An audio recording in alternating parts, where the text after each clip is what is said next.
फिर भगवान वाचा अशोच्यानन्वशोचस्तुम प्रज्ञावादांश भाससे गतासु न गतासुंश्च नानुशोचन्ति पंडिता। अरे अर्जुन, तो किनके लिए शोक कर रहा है? जो न शोक करने योग्य है उनके लिए तू शोक कर रहा, और बातें तो तू पंडित किसी कर रहा है, बातें पंडितों किसी कर रहा और शोक तेरा मिटा नहीं। तो कहते हैं पंडित जो होते हैं ना, वो जिनके प्राण चले गए हैं उनके लिए भी नहीं शोक करते, और जिनके प्राण हैं उनके लिए भी शोक नहीं करते। पंडित का मतलब है कि जिसकी पंडा बुद्धि, जिसकी पंडा बुद्धि हो जाती है, विवेक बुद्धि हो जाती है, उसको पंडित कहते हैं। तो बातें तो बड़ी पंडितों किसी कर गया, सारा उपदेश दे गया, ये होगा, वो जाएगा, ऐसे हो जाएगा, युद्ध करने से लोग मर जाएंगे, तो सारी कितनी बातें तो पंडितों किसी, जो अभी जिंदा है उनके लिए भी शोक कर रहा है, और पहले से ही शोक कर रहा है कि मर जाएंगे तो क्या होगा। तो कहते पंडित जिनके प्राण चले गए हैं उनके लिए भी शोक नहीं करते, और जिनके अभी प्राण हैं उनके लिए भी शोक नहीं करते।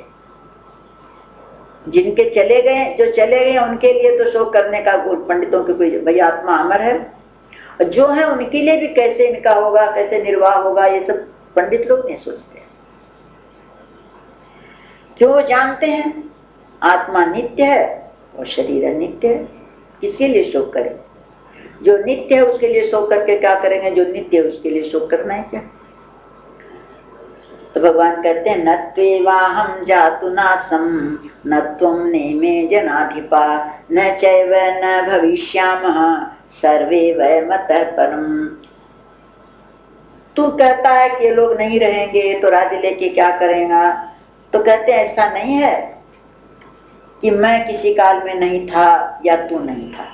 किसी काल में जो बीत गया उसमें, आगे आएगा उसमें, है उसमें। और न ऐसा ही है कि ये राजा लोग नहीं थे और न नहीं रहेंगे, और न ऐसा ही है कि इससे आगे हम सब नहीं रहेंगे। न किसी काल में ऐसा नहीं था भूतकाल में कि हम तुम या राजा लोग नहीं थे, और न ऐसा ही है कि आगे हम सब नहीं रहेंगे। थे, हैं और रहेंगे।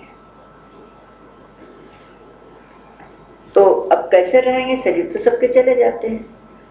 तो भगवान कहते हैं देहिनोऽस्मिन् यथा देहि कौमारम्यवनं जरा तथा देहांतर प्राप्तिर् धीरस्तत्र न मुह्यति। पहले के जमाने में क्या था? गुरुकुल में जाते थे, तो गुरुकुल में जाने के बाद वहां पर पहले अध्यात्म विद्या सिखाई जाती थी। बात शुरू से आत्म विद्या होने के बाद फिर वो गृहस्थ में आते थे, तो उनको सत्य सत्य का ज्ञान वहीं हो जाता था। इसलिए फिर वो गृहस्थ में भी आते थे, तो वो आनंद जो आत्मा का उनको अनुभव हुआ रहता था उनकी याद बनी रहती थी। तो गृहस्थ में सब अपने कर्तव्य जो करते थे ना, वो हमारा कर्तव्य है ऐसा मान के करते थे, अब उसको आदि अंत वाला समझते थे वो। इसीलिए कहते ना कि राजा लोग फिर राज छोड़ के चले गए, वन में चले गए, ऐसा आता है ना सब पहले के जमाने में। तो फिर वो उनको वो जो आनंद मिला रहता था ना, कब हमारी यहाँ की ड्यूटी पूरी हो, कब उसी आनंद में जाए, कब यहाँ की ड्यूटी पूरी हो, कब उसी आनंद में जाए। तो जब बालक संभालने लायक हो जाते थे, योग्य हो जाते थे, फिर अपना उसी आनंद के लिए चले जाते थे। तो पहले जिसको ज्ञान हो जाता है, ज्ञान होने के बाद जो कर्म करते हैं ना, वही कर्म योगी होते हैं।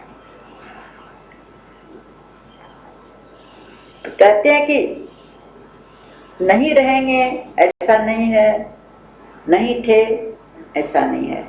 क्यों?